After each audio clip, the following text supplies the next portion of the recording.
In this video, let me show you how you can cancel Shopify. Let's start. Log into your Shopify account and navigate to the Shopify admin dashboard. In the Shopify admin, click on Settings. It is located at the bottom left-hand corner. Then select Billing or Account, depending on your Shopify version. Under the Billing or Account section, locate and click on Account or Plan Details.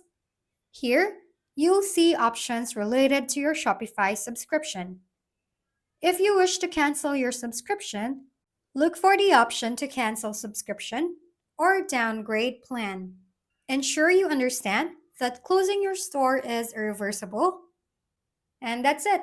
You've successfully canceled your Shopify subscription or closed your Shopify store. Remember to download any necessary data or files before closing your account. If you have any issues, Shopify's customer support is available to assist you. If this video is helpful, please don't forget to like, hit the subscribe button, and leave a comment for any suggestions. See you on the next video!